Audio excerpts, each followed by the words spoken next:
देवता बाबर यांची उमेदवारी बाबर गटासाठी डोकेदुखी ठरेल। सांगली शहरामध्ये गुंतवणुकीचा विचार करताय? कमर्शियल लोकेशन हवं आहे? स्वतःलाच व्यवसाय करायचा आहे किंवा नामांकित ब्रँड्ससाठी भाडे तत्वावर द्यायचं आहे? मग डोळे झाकून एकच पर्याय, श्री राजलक्ष्मी मॉल।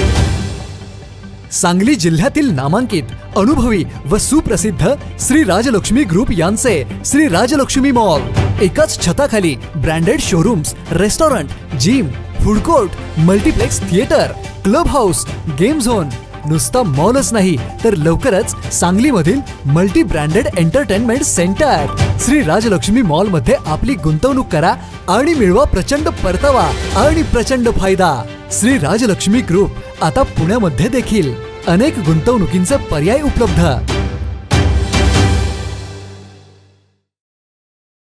वाटाघाटी फिसकटल्याने भाजप गटाकडून ऐनवेळी डावलल्या गेल्याने अनिल बाबर यांना भाजपातून बाहेर पडावं लागलं। पण अनिल बाबर यांनी देवता बाबर यांचा अर्ज माघारी न घेता उमेदवारी केली तर त्यांची उमेदवारी पाटील गटापेक्षा बाबर गटासाठी डोकेदुखी ठरण्याची शक्यता आहे। देवता बाबर यांना भाजपकडून नगराध्यक्ष पदाची उमेदवारी होती। त्यांचा उमेदवारीचा अर्ज भरण्यात आला आहे, पण ऐनवेळी नाट्यमय घडामोडी घडत गेल्या। पडद्यामागे काटशहचे राजकारण झाले।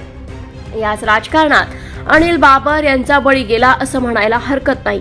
भाजपातून बाहेर पडलेले अनिल बाबर देवता बाबर यांचा अर्ज काढून घेणार की अपक्ष म्हणून लढणार याकडे विटेकरांचं लक्ष लागलं आहे।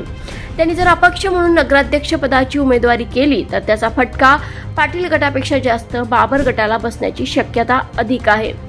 मूळ भाजप निष्ठावंतांची काही मते पाटील गटाला मिळणार नाहीत, पण त्याहीपेक्षा जास्त विरोधातील मतांचं विभाजन होऊन त्याचा फटका बाबर गटाला बसू शकतो। देवता बाबर यांचा अर्ज कायम राहिला तर त्या थेट नगराध्यक्ष पदासाठी लढल्या तर असं होऊ शकतं। बघूया उद्याच्या पोटात काय दडलंय ते। अर्ज माघारीनंतरच खरं चित्र स्पष्ट होऊ शकतं।